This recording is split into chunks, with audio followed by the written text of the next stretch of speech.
Hello, it is Monday, February 21st, 2022. I'm Chris Remo, and welcome back to the New York Times Crossword Daily Solve. It is a Monday puzzle, so should be a nice, quick, easy, relaxing, approachable crossword. Didn't need that many adjectives, but makes up for, I guess, slightly less time spent on the solve itself. This edition of the Daily Solve has been brought to you by Laura Sexton, Austi Pellicer, and, as always, the inestimable Hood Monster. So thank you so much to the three of them, benefactors of the Daily Solve Patreon campaign. If you'd like to join their ranks and get access to the Daily Solve Let's Check the Crosses mug, as well as that recognition, you can find that at patreon.com/dailysolve. But of course, there at any tier that you support, you get access to all of the bonus videos that have gone up on the Daily Solve Patreon campaign over the past several months, as well as the new ones that go up each week. And just yesterday, this month's New York Times monthly bonus puzzle, the February puzzle, was posted, and so which was the World Day of Social Justice themed puzzle, and so I released it on that day, which was yesterday, February 20th, and all the other things that have gone up recently. And, the acrostic went up, over the weekend at one point as well. So all sorts of things over there if you're interested. And you get an extra channel in the Daily Solve Discord chat server, which is worth checking out regardless of your Patreon status. It's a nice community of people chatting about this series, Wordle, other crosswords, other puzzles, constructing their own crosswords, which you can solve, of course. And it's very nice. That reminds me, I suppose I still need to do a Constructor's Corner roundup for February for the Patreon, so I'll get on that as well. Anyway, let's move on to the Monday puzzle, today's puzzle. I can see some circles, which I always enjoy, a circled cell or two, or a dozen, or however many there are in here. This was constructed by Natalie Murphy, a debut constructor. So welcome to Natalie, yet another debut. We've had quite a few recently. And it was edited, as always, by Will Shorts. And it's a themed puzzle. We're back to, I guess on Sunday we were already back to the themes. So we've got another themed puzzle today. We'll have to figure out what that is. Certainly it will involve these circled cells. And I do enjoy those. I don't know why. I think because I've solved so many New York Times crosswords, and the vast majority of the grids, of course, are unadorned in this way. They're just the ordinary white and black cells. And so I think even now, every time I see something in the grid that's unusual, it's nice because we'll have something novel to deduce and experience. Title character in a Tyler Perry film franchise. Well, I know that Tyler Perry has made about 800 of those Medea movies. How do you spell that?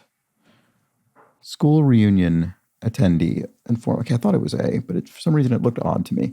Anyway, a school reunion attendee informally is an alumnus. So the informally indicates that we're going to be contracting or abbreviating the word, in this case from alumnus to alum. The Naked Blank Goya painting. I'm not sure offhand. I should know this, but I can't bring it to mind. And then here we have a select group of celebs. Well, a select group of celebrities could be the A-list. So let's try that. And what is this? When happy hour often begins. Is happy hour 4 to 5 typically? I think it's sort of before. I can't remember if it's 4 to 5 or 5 to 6. I think happy hour is usually longer than an hour these days, but I think it sort of starts before people would be getting there ordinarily because they're trying to incentivize. But either way, I think it does start with an F, so we can put that in. To the max suffix would be est. You're creating a superlative, the most of something. The biggest or most difficult. This is the easiest crossword of the week. Easy to the max, I guess you could say, but probably wouldn't. Denies any association with. Disavows. Oh no, it's not disavows. What about this? On a whim. Number 35. Interesting. So this looks like some sort of theme-related clue. And I can see we have a couple of other similar clues here. Denim pants with a red tab label. Number 36. Interesting. I wonder what those are.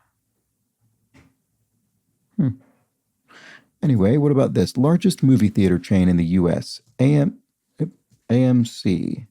Does that help here? Denies any association with. Discounts? Doesn't fit. Oh, yes, it does. Why did I think that didn't fit? And then on a whim, just the naked Maya, just for kicks maybe? Oh, JFK. Oh. So JFK was the 35th president. And here in the circled cells, we have his initials, JFK, president number 35. All right, so this is a theme that of my loosely defined few categories of theme mechanic types. This is the sort of theme that you don't need to understand or solve in order to solve the puzzle. We could fill this out. We could remove that bracket number 35. We could remove the circled cells. The clue would be on a whim. The answer could be just for kicks, and you don't need any of the theme in order for anything to make sense. But if you do happen to know the theme, it might help you solve the puzzle a little bit more quickly. We'll have to see. Blank Dylan, lead singer of the Wallflowers.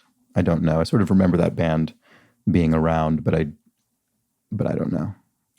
A kimono sash is an obi, the sash, well, self-explanatory, around a kimono, the Japanese article of apparel. Only dwarf with a 3-letter name. So this would be from Snow White and the Seven Dwarves, and this would be Doc. Pen fluid would be ink, straightforward. Magazine staffers could be editors, abbreviated to EDS, and the abbreviation of magazine down to MAG period is indicating that the answer will also be abbreviated. So here we have actress Foster of The Silence of the Lambs. That would be Jodie Foster. And what about this? Relatively safe investment security. I mean, it's obviously some kind of bond. What is a relatively safe investment security? A municipal bond or a treasury bond? What kind of bond has two letters here? Is this Jakey Dylan, maybe? I can't think of very many names that fit here. Jackie wouldn't really work. You'd want a K in there, probably. And what about this? Proud Sounds. Oh, sorry, Pound Sounds. Pound Sounds. So ARFs, a pound where dogs are kept. So you might hear ARFs from the dogs. And facts and figures in brief. Well, I would have thought data. Don't bet on it. Oh, info, of course. Facts and figures are information. And it says in brief. So we wouldn't necessarily need the in brief on maybe a more difficult day, but on a Monday, the constructor is giving us extra hints here. This says in brief, so we're going to abbreviate information to info. Okay, so happy hour often begins at 5. There we go. Oh, maybe this is Jacob with a K. Jacob Dylan, lead singer of the Wallflowers, maybe. And then, oh, I see what this is saying. So this isn't this relatively safe investment security isn't indicating who's issuing the bond, which is what I was thinking along the lines of who would be issuing a relatively safe investment security. This is rather the rating of the bond. So it's a AA rated bond as opposed to, say, a AAA rated bond, which would be safer. This is still relatively safe, a AA rated bond, but not the safest, not the to the max, not safe to the max. All right, so this looks like Jacob to me.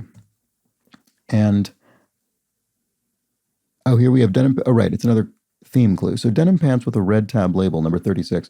Well, this would be Lyndon Baines Johnson. So LBJ. Oh, right. Okay, so Levi's blue jeans. There we go. All right. I think that did help. I think that did help me solve that, putting in LBJ. And I certainly should know LBJ after having read all 4 of Robert Caro's absolutely to the max in length biography of Lyndon Baines Johnson. He is still working on the 5th of these, and I hope he completes it before he expires, because it's starting to look a little dicey. Anyway, those are the years of Lyndon Johnson, and they're absolutely incredible. The books. Okay, denies any association with. Disclaims? Maybe? And Actor Morales. Oh, Isa Morales. I recognize that name.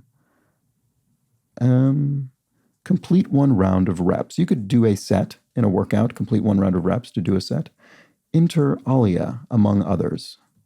It's one of the. I'm not extremely well acquainted with Latin, but I do recognize this. And absurd or foolish could be daft. That's daft, utterly daft. Patron saint of Norway would be Saint Olaf, sometimes spelled with a V, actually. So let's check the crosses. Yes, indeed, in this case it is. Den fixtures are TVs. So we have Saint Olaf and den fixtures TVs. And let's see if we can get some crosses from this long Levi's blue jeans. Answer, jungle vine. Oh, right. Is it like a liana or liata or something? I'm not going to put that in until I'm more confident. It may fill up during a vacation. Your inbox may fill up if you're not checking it, which is good not to check during a vacation. Tyrannosaurus rex, of course, is the dinosaur. And a baseball slugger's stat. Is it runs or RBIs? Probably RBIs. That's not the stat as opposed to statistic. Makes this seem like this will also be some kind of abbreviation. I have to admit, I've heard of RBIs. Primarily, it's in my head because of crosswords, I have to say. Dance-based fitness program. Zumba? Is that something? It sort of sounds familiar. Is that how you'd spell that? Actor Efron. Zac Efron, I think, is an actor. And the Queen's Gambit game is chess. I'd actually watched all of the Queen's Gambit and I enjoyed it. Once more, again. And that tastes terrible. Ugh. And here we have, why do I keep skipping this? West with the classic movie line, I'm no 45 across. So we'll get to 45 across. I think it's I'm no angel. I can't remember the full quote, but I recognize Mae West was known for her quips. Although I suppose this was a movie line, so maybe not one of her quips per se. Anyway, Mae West. And so let's see. If we look at 45 across, yes, heavenly sort. So angel fits perfectly. All right. What about this J.O. is enticing? Fear of Flying author Erica Jong, author. And Israeli statesman Abba. Oh, this is frustrating. I know this name. Is it Ebon? I'm sorry. This is one of those things that's in my brain somewhere, but I can't dredge it up confidently. That's frustrating. Love your work. I'm a fan, I suppose. And here we have not suitable for a job. You're unfit. Okay, this jungle vine, I think I was on the right track. Liana? I think it ends in an A. Sorry, it's very vague. Give an earful. I don't know, actually. Maybe I'll delete that. Actress Jovovich of The Fifth Element. Oh, Mia Jovovich? Yes, I definitely know that name as well.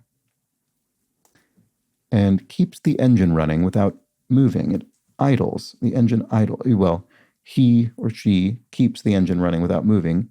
She idles the engine is what this would be in that case. Safecracker. Oh, this is a funny word. This is a yegg. That is maybe slightly more difficult than Monday, I would say, as a word. But a yegg is a term for someone who essentially professionally cracks safes. So someone who breaks into safes. This doesn't look right. Oh, maybe I got Morales wrong. Because this looks like it should be the word family. What is the clue? Where domestic meals are enjoyed. And here we have FDR, the 32nd president. Family dining room. Yes, so that does fit. Great. It's always a relief when that works out. Doesn't expose any major bout of ignorance. Country singer Loretta. I certainly recognize Loretta Lynn, so I can put that in. Oh, and to give an earful is to yell at. And so indeed the jungle vine is Liana. Oh, good. And we have Eban here for the Israeli statesman. That's relief.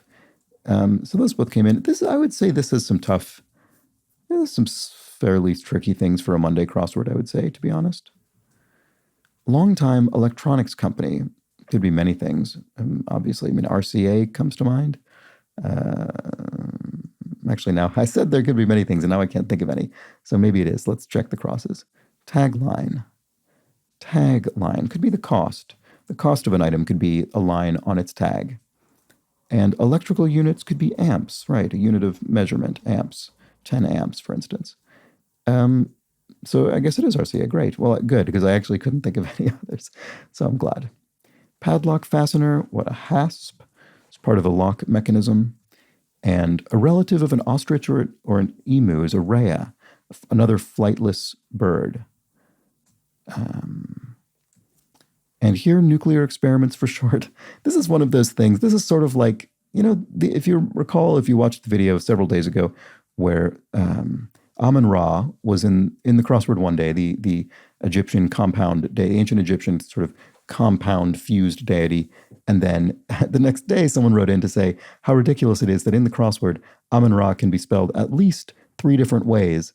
And so even if you are certain the answer is Amun-Ra, there's really no way to know what that letter is. It's either an E or an O or a U. You only are able to get it with the crosses. And that's very similar with these nuclear experiments for short. This comes up. When you see this, you can put in tests right away, but what you can't put in is the first letter, which could be A tests for atomic tests, N tests for nuclear tests, or H tests for hydrogen tests. I mean, there might be other ones, but there are at least 3, and I've seen all of them. So there's just no way to know, which I find kind of slightly obnoxious. Lead into girl. Okay, it must be A tests, because atomic tests, because this would be at a girl. Okay, sort of an encouraging remark, that contraction of that's a girl, that sort of thing, like you're doing a good job. Okay, Christmas entrees. Roast. What? Hams? I'm trying to think of a meat that would fit in 3 letters because we need the plural S. So I'm guessing that's roast hams. And here a chart topper read, a hit song, for instance. What is this? On the other hand, number 33, Harry S. Truman. Does that work? Was 33 Harry S. Truman? Yes, because after FDR. So what is this? On the other hand, what is this saying? Having said, having said that. Yes, right. Sorry, it took me a while. Usually these phrases are a bit easier because I always find, well, that's not necessarily true. Sometimes phrases are very difficult, but once you have a few letters in, it can be helpful because small words, when you think of a phrase, I'm blathering. I should stop speaking. I feel as though I should have seen this quickly. It took me a little longer. Anyway, let's move on. And they're off. Oops, that's funny. I tried to type the exclamation point, or the no. I can't think of words. That's an apostrophe, right? Why can I not use my brain at the moment? This is terrifying. Anyway, and they're off. Start of a race. To schlep something is to tote it. Pulitzer-winning columnist Maureen Dowd is an American newspaper columnist, and he troubleshoots Macs and PCs. So the he is a hint here that this is going to have some kind of male tilt, and it's IT guy in this case. One of a pair for a podcast listener could be an earbud. You could listen to podcasts with earbuds. So one of a pair would be a singular earbud. And understand could be get. Let's look at this president here. Number 4. Oh, sorry. I was thinking in the distant past, and my brain thought, a president in the distant past. It's actually not. It's in the relatively recent past, and would be George W. Bush, number 43. And then... going way back. So are these all... this is sort of interesting, actually. I didn't notice this as I was solving, necessarily, but the initials they're also initialisms, not just for the president, but for the phrase itself. And you might say, well, of course they are. They fit in the clues. But no, what I mean by that is this could have been assembled such that, obviously these could have been assembled so that the circled letters were anywhere in these clues. What I mean is, if you wanted to spell LBJ, you could have come up with any phrase that has an L before a B, before a J. The order must be there, but they don't necessarily need to initiate each word in the phrase. So the constructor, Natalie Murphy, actually set herself a slightly more difficult task because she had to find phrases that precisely mapped first letters to these presidential initials, not just any letters mapping. And so that's a nice little constructing flourish. Just a little bit of extra work to make that all fit, because that would have really severely reduced the number of options. I mean, especially with relatively common letters like FDR and HST, I'm sure there would have been countless options if you just needed to get FD and R in that order, positioned anywhere in along the way, regardless of whether they're the first letters or not. Similarly with HST. Like That's So True is a good example of what I mean. That's So True would still have these letters in this order, but the first word, the H in the first word would be the second letter, not the first. So this just reduced the possibility space of what the constructor could be using. Anyway, let's finish up this area down here because it's almost full. Dick Tracy, comic strip detective. Certainly famous. I never actually saw the Warren Beatty Dick Tracy film. The visual design of that movie always looked absolutely bonkers. So here we have rowboat propeller as an oar. That looks correct.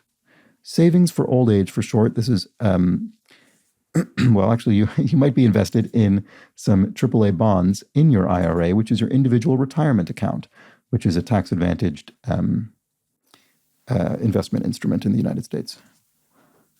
Sort of a personal pension. And SNL Network is NBC.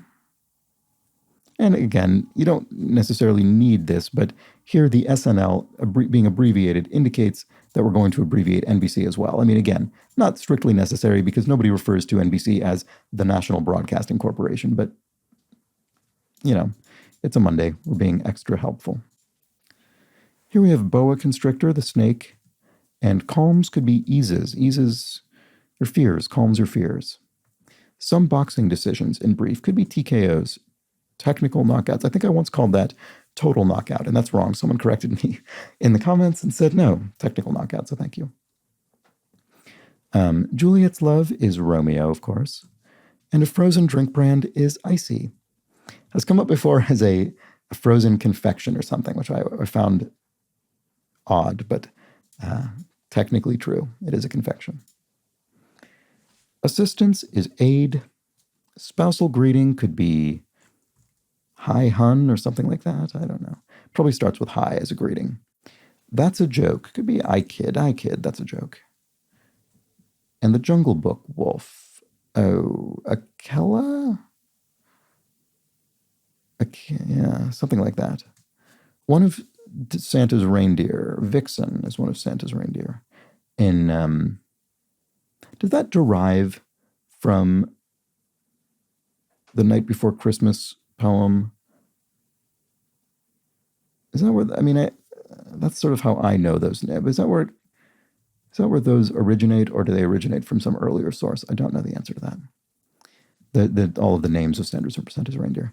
Anyway, a magic spell could be a hex, a football cheer, and here we have football spelled in the Spanish manner. So Olay.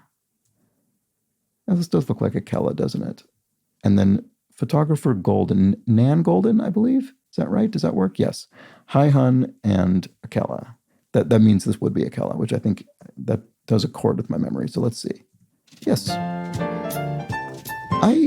I will say I think that was a little bit trickier than your average Monday. Let me know if you agree, if you disagree. It is always interesting. Yesterday's puzzle, people had all sorts of different reactions to it. I mean, there were people who said they, really didn't have very much French knowledge, but that didn't hinder them very much. There were people who said the opposite. There were people who said the French made it, well, not easier necessarily, but didn't give them any particular trouble for that reason. So all sorts of different reactions. And this, I'm curious to know if you found this to be also a little bit more difficult for a Monday. I mean, it wasn't brutal, certainly, but just a few more obscure things than I would ordinarily expect to see in a Monday puzzle. Not drastically so, but I do think to some extent it wasn't difficult to the max. Stop doing that, sorry. And yes, we have our presidents. Here we have President number 35, JFK, just for kicks. And you could sort of say that was sort of his image, JFK, just for kicks. He had that sort of playboy image as a president. And then similarly, Lyndon Baines Johnson, LBJ, in the Levi's blue jeans, very much cultivated through his whole life, very, very strongly cultivated an image of the Texas hard-driving, crude and crass. He was extraordinarily intelligent, but not in the mannered way that, for instance, JFK was. He and JFK really clashed. Anyway, Levi's Blue Jeans, I think, is another extremely appropriate fill for Lyndon Baines Johnson. Here we have Family Dining Room and FDR. I don't know if that one's as straightforward a fit. FDR, he was sort of a patrician class. I don't know. He probably had a very large family dining room. He was definitely of the sort of American aristocracy. Harry S. Truman, having said that, I don't know. I can't say if I think that, I can't say if I can determine any way in which that maps. And then George W. Bush going way back. I don't know. You could say that the Bush family as a political dynasty goes way back, arguably. So I don't know. This Harry S. Truman and George W. Bush, I'm finding that's slightly tortured in my attempts to connect those. But I think you could make quite a good case for Just for Kicks and Levi's Blue Jeans, a reasonable case for Family Dining Room. And then it gets a little more tenuous towards the end. Anyway, that's my silly recap of this puzzle's theme and the presidents referenced. So, all right, that was the Monday puzzle. I hope you enjoyed it. And now let's discuss a few clues from yesterday's puzzle, the Sunday puzzle, that enormous Sunday grid. And actually, given how enormous that grid was, we don't have too many comments. I was corrected about Geico. I said I thought Geico stood for something like the General Insurance Company or the General Indemnification Corporation or something like that. Both Jeffrey Tennant and Chasmart wrote to explain that Geico actually stands for Government Employees Insurance Company. And yes, indeed. And it's one of those things where once someone says it, I realize I did know that at one point, but of course I did not in any way retain that knowledge usefully, and so got it completely wrong. So thank you to Jeffrey and Chasmart for that. And Mark Owens has a useful correction. I'm really glad to see this one because I'll need to remember this going forward. Mark Owens says, just like Ute, UTE, is pronounced Ute as though it had a Y.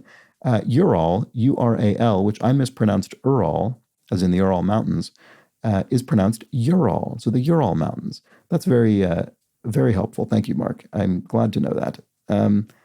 And I think I was maybe sort of conflating it with the Aral C, something like that, which is one letter off. But anyway, I was utterly incorrect in my pronunciation, so thank you. And finally, Robert Stevenson, regarding yesterday's puzzle's title, which was Pardon My French, Robert Stevenson says, in the UK, saying pardon my French means pardon my language, i.e. please excuse my swearing. I don't know if it's used that way elsewhere in the English-speaking world. It is, indeed. So I should have referenced that meaning in the title, Pardon My French, because it is a sort of, jokey way to excuse yourself for using profanity. I don't know why I didn't mention that when I was reading the title. I just didn't, but you're correct. It does have that meaning in idiomatic speech. And there we have it. That's it for today's crossword. I hope you enjoyed it. Let me know how you fared, and please do subscribe to the channel if you've been enjoying this. We seem to have quite a few new visitors recently. I don't know where they've come from, so I'm very interested to know. If you found this somewhere recently, please do let me know in the comments. I'm very curious. And please do subscribe. Please do subscribe to the channel. It'll put this in front of your face to the extent you like, and make it easier for you to watch these videos as well as the daily Wordle solves that also go up on this channel. Thank you to everybody who has backed the Patreon campaign for any amount at any time. I very much appreciate it. And I suppose that's it. I'll be back tomorrow for the Tuesday puzzle. Should be another relatively approachable puzzle. We'll see. I mean, I wouldn't even be surprised if it were slightly easier than this one, given I did find this to be just a slight step up from an ordinary Monday. We'll have to see. Do join me then. But until that point, please have an excellent remainder of your Monday. Take care.